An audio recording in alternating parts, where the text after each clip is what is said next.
Esteja convosco. Ele está no meio de nós. Proclamação do Evangelho de Jesus Cristo, segundo Mateus. Glória a vós, Senhor. Naquele tempo, disse Jesus aos seus discípulos: o discípulo não está acima do mestre, nem o servo acima do seu senhor. Para o seu discípulo, basta ser como o seu mestre, e para o servo, ser como o seu senhor. Se ao dono da casa eles chamarem de Belzebu, quanto mais aos seus familiares. Não tenhais medo deles, pois não há nada de encoberto que não seja revelado, e não há nada de escondido que não seja conhecido. O que vos digo na escuridão, dizei-o à luz do dia. O que escutais ao pé do ouvido, proclamai-o sobre os telhados. Não tenhais medo daqueles que matam o corpo, mas não podem matar a alma. Pelo contrário, temei aquele que pode destruir a alma e o corpo no inferno. Não se vendem 2 pardais por algumas moedas? No entanto, nenhum deles cai no chão sem o consentimento do vosso Pai. Quanto a vós, até os cabelos da cabeça estão todos contados. Não tenhais medo, vós valeis muito mais do que muitos pardais. Portanto, todo aquele que se declarar ao meu favor diante dos homens, também eu me declararei em favor dele diante do meu Pai que está nos céus. Aquele, porém, que me negar diante dos homens, também eu o negarei diante do meu Pai que está nos céus. Palavra da salvação. Glória a vós, Senhor. Pelas palavras do Santo Evangelho sejam perdoados os nossos pecados. Amém. Nós podemos cantar um refrão de uma música pedindo o Espírito Santo para preparar o nosso coração, você também em casa. Rogai por nós, Santa Mãe de Deus, para que sejamos dignos das promessas de Cristo. Amém. Que coisa boa, gente. Estamos no segundo dia do acampamento Curados para Amar. Eu estava aqui no comecinho da missa, olhando esse santuário tão belo, né? Tão cheio de vida. E me recordando que esse é o 6º ano que eu prego no acampamento Curados para Amar. Eu tenho 9 de padre, desde o comecinho do meu... Aliás, eu completo 9 de padre daqui a alguns dias, né, 31 de julho. Desde o comecinho do meu ministério, eu comecei a assumir esse acampamento de cura interior, não é? O que me fez muito bem, porque é interessante, Deus tem uma pedagogia. Às vezes, Ele te confia algo, e você tem que estudar sobre aquilo, se aprofundar, mas o maior beneficiado é você. Eu vou falar um pouco disso hoje. Às vezes Deus te pede para fazer algo, mas no fundo, Ele está fazendo algo em você. É o lema de São Bento, ora et labora. Quando você trabalha para Deus, você também precisa deixar Deus trabalhar em você. Eu vou falar bastante sobre isso hoje. E é importante. E você vai perceber que a minha reflexão de hoje vai ser bastante voltada também para quem já caminha na vida de fé e, sobretudo, para os evangelizadores. Eu tenho atendido muitas pessoas como sacerdote. É claro que a pandemia nos privou de alguns contatos físicos, mas a internet também possibilita. Eu tenho um programa semanal pela TV Canção Nova, ou Para Ser Feliz, toda terça-noite, no qual eu escuto as pessoas, eu recebo mensagens, vídeos, eu direciono, e eu tenho percebido aquilo que aquele padre fantástico, que é psicanalista, um padre argentino, me esqueci o nome dele, que escreveu aquele livro O Cansaço dos Bons, né? Ele fala muito sobre o cansaço, sobretudo a síndrome de burnout ou burnout, né? Tem gente que usa a pronúncia francesa, burnout, ou a inglesa, burnout. Aquilo que a síndrome de burnout representa, que é um esgotamento físico, é um esgotamento mental, é um esgotamento emocional. Muitos consagrados, muitos padres, muitos evangelizadores, muitos cantores, muitas pessoas de frente na vida de fé estão experimentando, vivendo esse esgotamento. Gente, isso é tão perigoso, a gente não tem noção. É um dos males do século 21. É um dos males do nosso tempo. O ativismo.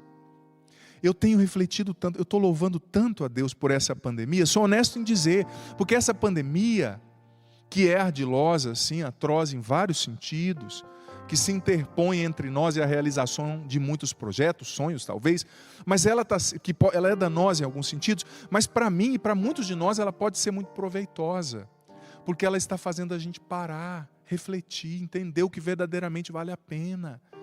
Gente, eu conheço muitas pessoas que estão cansadas, gente boa, como o padre escreveu, esse padre, não é psicanalista não, desculpa, psicoterapeuta, eu confundi, que é a linha do Viktor Frankl, né? Esse padre argentino, ele escreveu um livro chamado O Cansaço dos Bons, que ele fala justamente do esgotamento que os padres, que os evangelizadores estão enfrentando. Talvez você que me acompanha agora, talvez você que me assiste, é um evangelizador. Deixa eu falar com você aqui mais diretamente. Talvez você é um evangelizador, é alguém que está na frente, está evangelizando, você talvez pertence a uma nova comunidade, talvez você é alguém que coordena alguma atividade na igreja ou em outra esfera social, política, econômica. Talvez você é um padre, é um senhor bispo, é uma religiosa, uma freira. Talvez você é um missionário, mas que perdeu o sentido da tua vocação, perdeu o sentido da tua fé, perdeu o sentido do que você faz. Quero falar com você hoje, é com você mesmo. Com todo o respeito, eu quero englobar quem está chegando agora na fé, claro, mas eu quero falar com você, que já está na caminhada. Porque eu vou dizer para você, existem perigos que são muito sorrateiros, muito pequenos. Existe uma palavra do livro de Reis, que o povo estava preocupado porque as colheitas estavam se perdendo. E Deus disse para o povo através do profeta, fica esperto com as pequenas raposas, porque são as pequenas raposas que vocês deixam entrar que estão comendo toda a plantação. As pequenas raposas que entram na nossa mentalidade, as pequenas raposas que entram na nossa mente, as pequenas raposas que entram na nossa rotina, a cabeça da gente não para, esse ativismo. Gente, isso prejudica demais com o tempo. Quando a gente perceber, a gente já está num esgotamento que a gente não consegue mais rezar, a gente não consegue refletir, a gente não consegue entender o que de fato Deus quer de nós e a gente perde a fé, perde a vocação, perde a esperança. E Santo Tomás de Aquino dizia no livro 2, seção 2 da Suma Teológica, que a esperança é o que nos liga diretamente a Deus e que nos faz vivos. Se nós perdermos a esperança, a gente perde a vida, perde a razão de estar vivo. Eu vou falar um pouco sobre isso, porque São Bento dizia, ora et labora, trabalhe sim, mas reze. Trabalhe sim, mas deixa Deus trabalhar em você também. Enfim, antes de falar disso, quero começar com o Evangelho. Você viu que no Evangelho, Jesus por 3 vezes nos dá a seguinte ordem, não tenhais medo. Versículo 26a, 28a e 31a.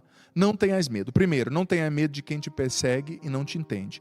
Não tenha medo dos que matam o corpo, mas não podem matar a alma. E temei profundamente os que podem matar a alma e destruir o corpo na salvação. Não tenhais medo do futuro e de qualquer coisa que te falte, porque Deus cuida de você. Ele cuida dos passarinhos e muito mais de você. Não tenhais medo, até o cabelo da vossa cabeça estão todos contados. E você que é careca, tem fio aí por dentro. E Deus conta os fios que estão aí dentro escondidos. Ele conta cada pedacinho de você. Você é dele. Ele cuida de você. Jesus está nos dando ordens. E ordens são para ser seguidas. Não tenha medo, não tenha medo, não tenha medo. É engraçado que a Sagrada Escritura, sobretudo a literatura judaica, hebraica, o hebreu, na época sobretudo bíblica, ele usava um ritmo para escrever a sua literatura, que quando ele queria reafirmar uma coisa muito importante, ele dizia 3 vezes. Tanto que quando você vai ler a história de José, em poucos versículos você lê dizendo assim, e o Senhor estava com José. Passa 3 versículos e o Senhor estava com José. Passa 5 versículos e o Senhor estava com José. História de José do Egito, né?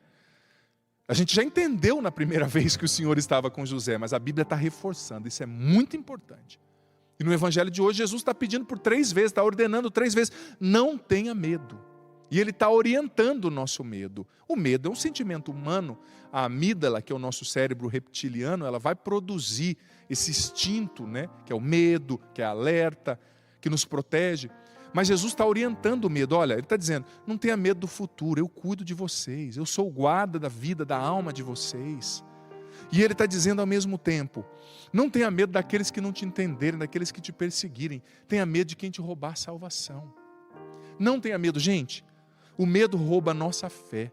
O medo, na verdade, se opõe à nossa fé demais e dificulta a ação de Deus na nossa vida. Quando você se deixa conduzir pelo medo, você acaba abortando aquilo que Deus está fazendo na tua vida. Você acaba abortando. O medo rouba os nossos sonhos. Esse medo imaturo. O medo não nos deixa confiar em Deus. O medo nos faz enxergar só o negativo. O medo nos faz ver os nossos limites como se eles fossem invencíveis. O medo paralisa. O medo não nos deixa ouvir a voz de Deus, discernir as coisas com clareza. O medo nos confunde. O medo rouba os nossos sonhos, como eu disse, e faz a gente buscar segurança humana em tudo. E a fé não é um enxergar. A fé é um caminhar mesmo sem ver. Não é? Mesmo sem ver. Enfim, tendo feito essa introdução do Evangelho, eu quero falar hoje de dois chamados muito especiais. Dois chamados. O primeiro chamado é de São Bento, que nós celebramos hoje, pai da vida monástica no Ocidente, e o segundo chamado é o do profeta Isaías. Você viu a primeira leitura? Que é o chamado de Isaías. Isaías teve uma visão, ele viu Deus, e no Antigo Testamento se tinha essa compreensão, que se você visse a Deus, você morreria. Mas na visão, quando ele viu Deus, Deus perguntou, olha, eu tenho uma missão e eu preciso enviar alguém. Quem que eu envio?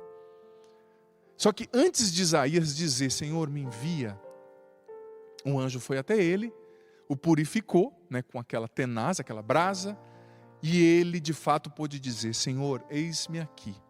Só que o interessante, chamado como eu disse de Bento de Isaías, vou começar explicando de Isaías.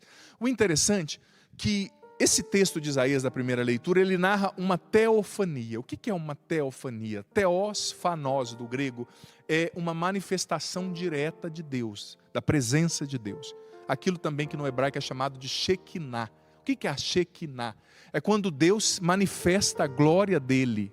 Vem aquela nuvem ou aquele trovão, a presença de Deus, né? Então aconteceu uma Shekinah. E nessa Shekinah, Isaías teve um encontro pessoal com Deus. Ele viveu o discipulado, ele ouviu da boca de Deus.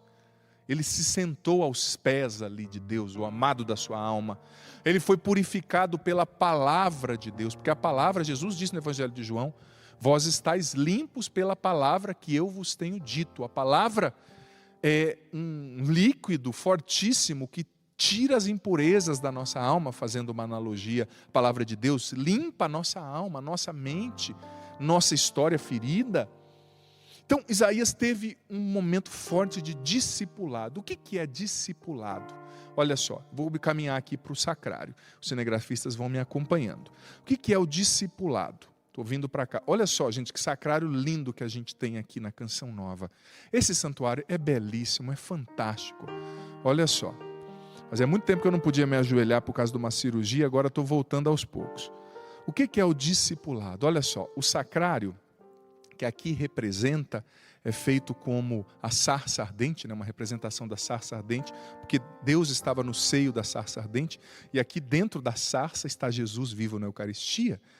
O discipulado é você estar aos pés do Senhor, é você gastar tempo, é você ter um encontro pessoal com Ele, é você, com todo respeito, Jesus, reclinar sua cabeça assim, ó, no peito do Senhor, é você ouvir a palavra.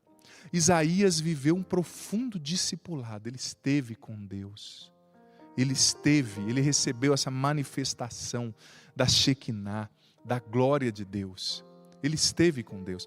E do discipulado de Isaías nasceu o seu apostolado. Veja bem, vou voltando para lá. são coisas distintas. Uma coisa é o discipulado, outra coisa é o apostolado. Só pode ser apóstolo quem antes é discípulo. E só pode continuar sendo apóstolo quem renova o discipulado a cada dia. A Shekinah, a glória de Deus se manifestou. Isaías teve aquele encontro pessoal com Deus, recebeu o Espírito Santo. E ali, depois daquilo, ele foi capaz de dizer: eis-me aqui, envia-me, Senhor, e ele foi enviado. Então ele viveu o discipulado. E ele continuou tendo encontros com Deus, nos quais Deus falava com ele, uns mais fortes, outros mais discretos, mas o discipulado é a alma de todo apostolado.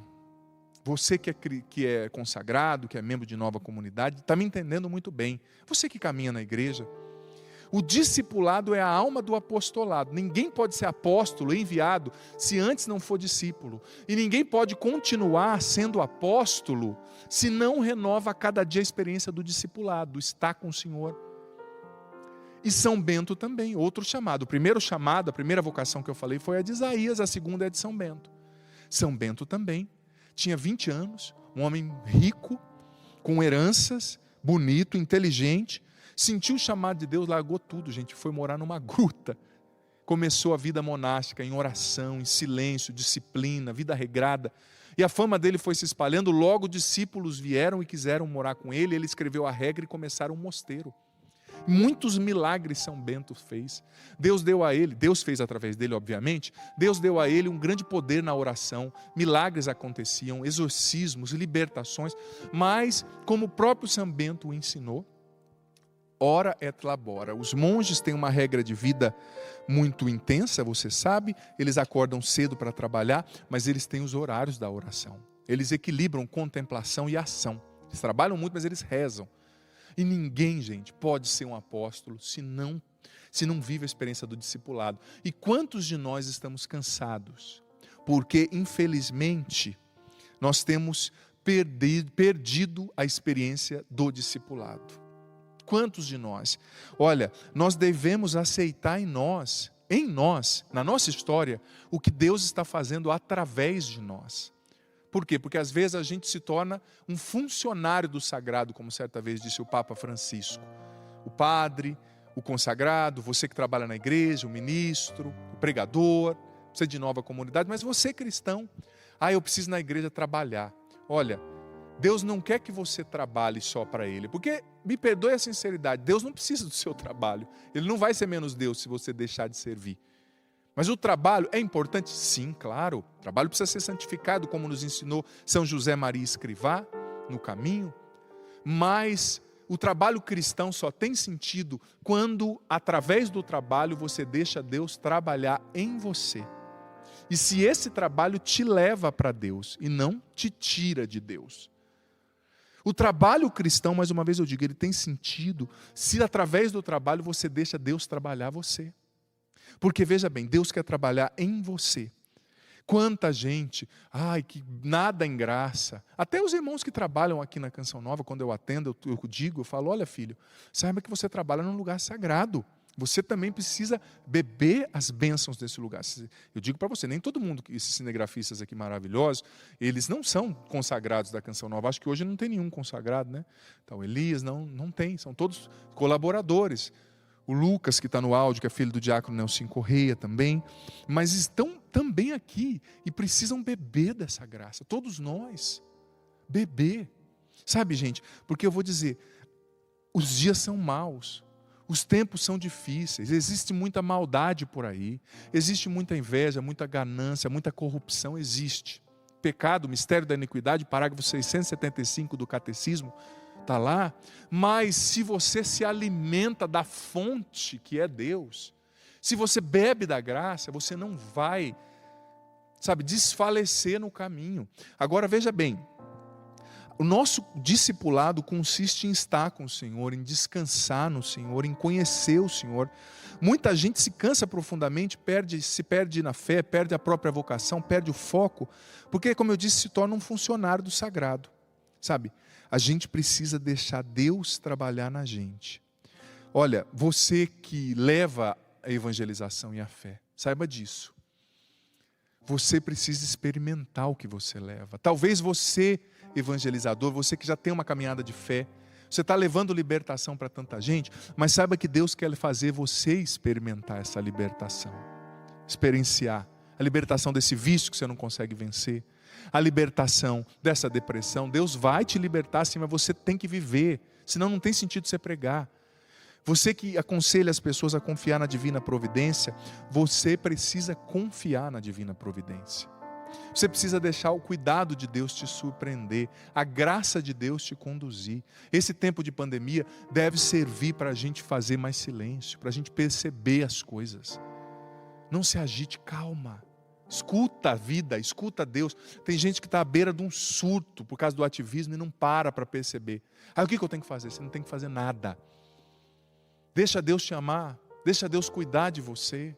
Mesmo na pandemia tem gente que não para. E o problema com as redes sociais é que mesmo na pandemia a gente continua em atividade. Eu vi uma pesquisa que me chamou tanta atenção. Olha, eu vi uma pesquisa que segundo a Universidade da Califórnia, de San Diego, por exemplo, ela concluiu que os americanos produzem mais de 120 mil palavras e 40 gigas de dados na internet a cada 12 horas. 120 mil palavras, cada americano. E agora para o Brasil, não ri não, falando, é só lá. Olha só, a consultoria Deloitte concluiu que no Brasil, os jovens entre 18 e 24 anos desbloqueiam o seu celular mais de 120 vezes por dia. Mais de 120 vezes. E os mais velhos, depois de 55 anos, fazem isso umas 60 vezes por dia. Sabe? E essa pesquisa dizia o seguinte, tem uma jornalista americana que eu gostei demais do livro dela, chamada Bridget Schultz. O livro chama, eu não vi aqui, é Overwhelmed, How to Work, Love and Play When No One Has the Time. Você está sobrecarregado e você tem que descobrir como viver, como amar, como se divertir nesse mundo. Ninguém tem mais tempo, né? A tradução literal, a tradução livre seria isso. E ela estava dizendo o seguinte, que o maior problema da nossa geração é que a gente está inflacionado de informação e está perdendo foco. Ela estava dizendo no livro, achei tão interessante, ela disse assim, ó, ela é estudiosa, acho que é psiquiatra também, ela disse que esse negócio de multitarefa não funciona na prática. O nosso cérebro não foi projetado pela evolução, por Deus, para fazer 15 coisas ao mesmo tempo. Não foi. E que, por exemplo, ela estava dizendo, quando você está fazendo um trabalho, digitando alguma coisa, e você para ver uma mensagem no Facebook e depois volta, ela disse o seguinte, que você gasta 5 vezes mais energia para reconectar no que você estava fazendo. Você para por 30 segundos, o seu cérebro precisa de 5 para voltar ao foco. E para quem para 112, 120 vezes por dia, o que fazer com essa molecada, hein? Oh, Jesus de Nazaré. Mas não é só a molecada, não. Esse tempo de pandemia, muita gente também em casa, tem gente que está acessando, desbloqueando o celular 300 vezes por dia. E ela estava dizendo que os estudos mostram que esse negócio de ser muito multitarefa não funciona. Vai pifar, vai dar ruim. Porque o cérebro da gente não aguenta. E tem tanta gente que é hiperantenado, sabe a série, acompanha todas as séries, abre 300 vezes o celular, mas não tira o tempo do discipulado para ouvir Deus e vai se perdendo. Se você não ouve Deus, você vai se perdendo. Deus está falando todo dia, mas você não está silenciando para ouvir. Deus fala no silêncio. Nós estamos na sociedade do barulho, impera o barulho, é a ditadura do ruído. Quantos consagrados, padres, religiosos, nós não conseguimos parar a cabeça um minuto. Deus não quer o que você faz, Ele quer você. E se você ficar só no fazer, você vai se perder. Você vai se perder. E olha, eu estava estudando sobre isso, é tão complexo, gente, essa questão do burnout, ou burnout, que, olha, o burnout, que é o burnout, né? Ele é definido como... aquele burnout, do inglês, quer dizer totalmente desgastado, né? A pessoa que vai se desgastando, fica que nem um palito de fósforo todo queimado. Chega uma hora que a pessoa surta, ela perde tantas energias, ela entra numa estafa que as consequências primeiras são desânimo e desesperança. Depois pode gerar ansiedade, depressão e até suicídio, se não for bem acompanhado. E você sabia que o burnout, essa síndrome do fazer, do se achar insubstituível, do achar que se eu não estiver lá, a reunião não vai acontecer, se eu não estiver lá, não vai dar certo. Isso tudo tem uma raiz muito forte ligada ao orgulho. Santo Tomás de Aquino, também na Suma Teológica, ensina que o orgulho é a fonte, o gerador, o vício capital gerador de todos os outros vícios e pecados. E por que está ligado ao orgulho esse ativismo?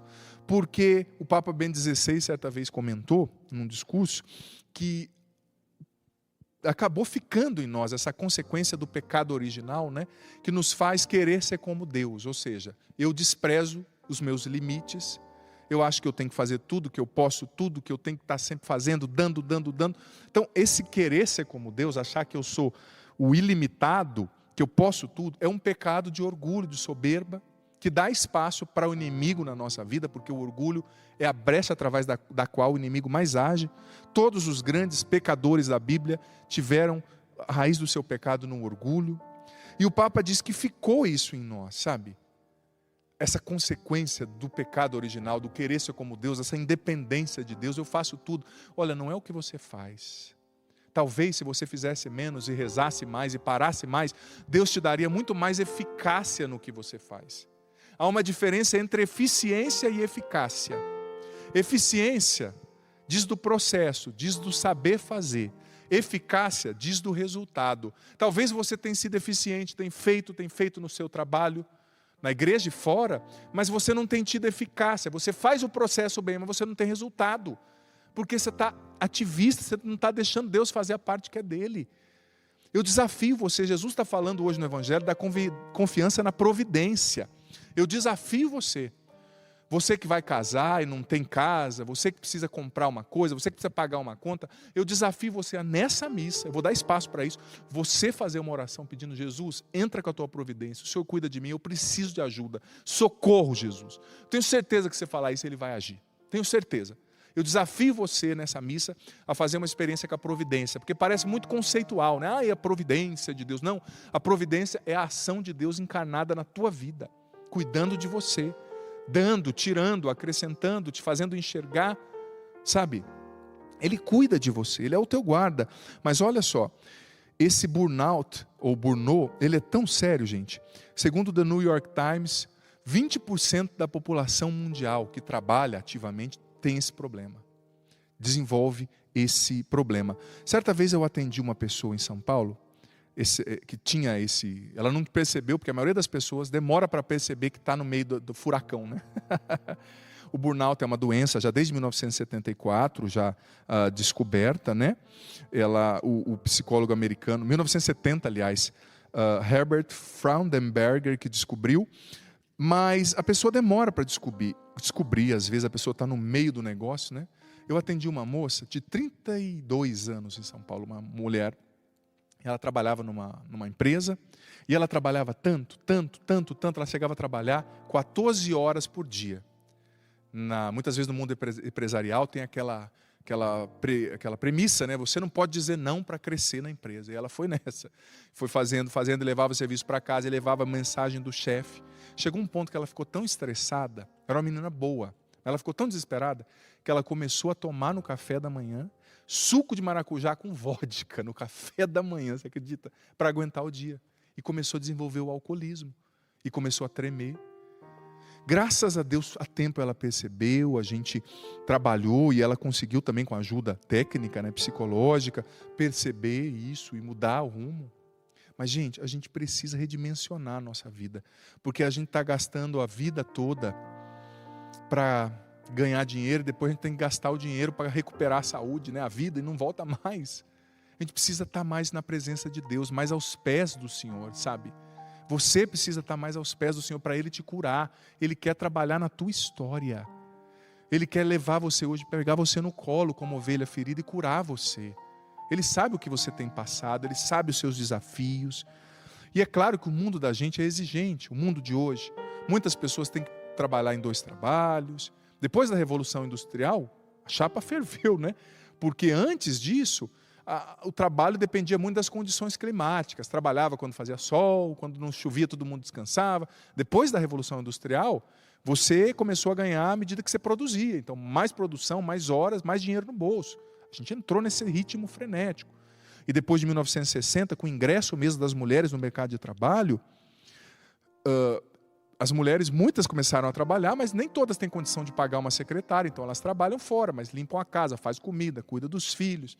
Esse acúmulo de coisa, né? Sabe, tanta coisa a gente vai se perdendo. É muito bonito, sim, ser uma pessoa realizadora, mas eu sinto que Jesus está chamando eu e você a sermos pessoas que vivem o discipulado. E veja bem, o Padre Jonas nos ensina muito na Canção Nova, que a gente precisa, todo mundo precisa ter um encontro pessoal com Jesus, não é? É a alma do apostolado, o encontro pessoal com Jesus. Eu preciso sentir o chamado dele, eu preciso viver essa experiência de intimidade com ele. Mas veja bem, essa experiência do encontro pessoal com Jesus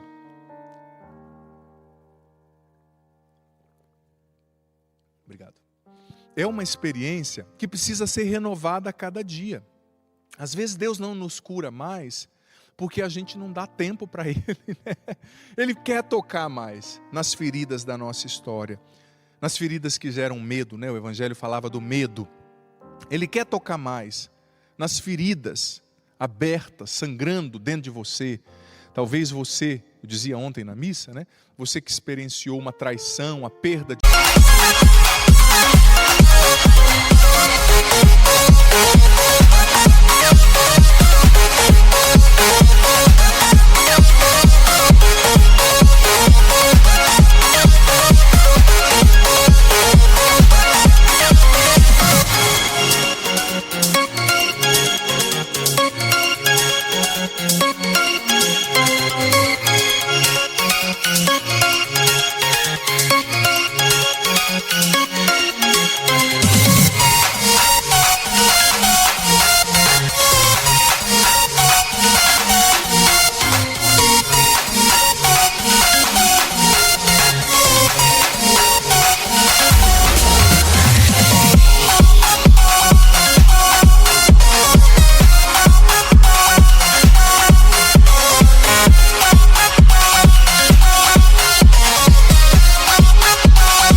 alguém, o sofrimento psíquico, a depressão, a ansiedade. Ele quer trabalhar mais curando você. Você não tem que carregar essa mochila pesada pelo resto da vida. Você não tem que carregar essa mágoa, essa amargura, essa dor que está te consumindo, essa solidão, essa angústia pro resto da vida. Não. Deus pode curar você, mas para Ele curar, você precisa dar tempo para Ele. Você precisa estar na presença dEle. Você precisa estar aos pés dEle. Padre, mas a igreja está fechada. Filho, claro que a igreja é insubstituível. O sacrário, Jesus está vivo na Eucaristia. Mas se a igreja está fechada, a igreja pode ser a sua casa, seu quarto. O que Jesus disse no Evangelho? Entra no teu quarto em silêncio e ora ao Pai em segredo. Ora ao Pai, que vai atender você, que vai falar ao teu coração. Gente, você não tem noção, você que não viveu essa experiência, eu desafio você. Como é gostoso, como é bom quando você, no momento de oração, escuta a voz de Deus.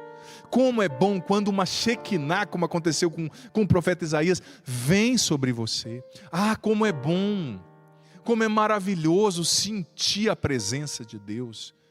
Mas veja bem, a cura interior, a que nós estamos buscando nesse acampamento, ela é um processo, ela não é mágica. E é um processo que só pode acontecer na vida de quem se torna discípulo.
Não é fazer um encontro para ser curado, não. É tornar a sua vida um encontro, para que Deus vá te curando, te redimindo no hoje, no cotidiano, gradativamente. É ter um encontro com Jesus a cada dia. Como eu disse, o Evangelho falava de medo. Quantas pessoas paralisadas pelo medo. Padre, eu estou com medo de morrer. Padre, eu estou com medo de perder tudo. Padre, eu estou com medo do futuro. Esse medo que gera ansiedade. Veja bem, você vai vencer esse medo através da oração, através do discipulado. Porque quando a gente ouve a voz de Deus como Isaías, o medo se vai, sabe? A gente centra o nosso coração no que Deus está falando. E o Evangelho é muito forte nesse sentido. Jesus está falando, olha, vem para mim. Eu não sei o que você está vivendo, talvez lutas, dores, derrotas, contas para pagar, vontade de morrer, problema, não sei. Ou talvez você esteja bem também, vivendo bem, mas Jesus está dizendo, vem para mim, eu quero cuidar de vocês, eu quero guardar vocês, eu quero curar, eu quero pegar você no colo, vem ser discípulo. Para de tanta preocupação, para de ficar dizendo tanta coisa, não diga, deixa eu te amar. Você já viveu a experiência de você chegar perto de uma pessoa que você gosta muito, querendo falar tanta coisa e você não tem explicação, você somente abraça a pessoa e o abraço fala? Deus quer te abraçar hoje, quer abraçar você. Você que está cansado, você que perdeu o porquê da sua vocação, você que perdeu a esperança na vida, você que perdeu a razão da sua fé, questiona tudo, você que não está acreditando mais na presença de Deus. Deus quer falar com você hoje. Quer pegar você no colo, Ele está dizendo, eu sou teu guarda, eu cuido de você. Os seus cabelos estão todos contados, não tenha medo do futuro, não tenha medo, viva um dia de cada vez confiando em mim, eu vou te sustentar. Eu sou o teu Deus, eu te amo, diz o Senhor. O Senhor está chamando você a sentar no colo dEle, aos pés dEle. Olha, eu estava vendo a estatística, os padres e os religiosos estão entre aqueles que tem mais estresse e mais burnout do que policial, gente. Do que motorista de ônibus, pra você ter noção. A gente precisa usufruir da graça que a gente entrega, porque senão não tem sentido a gente estar aqui.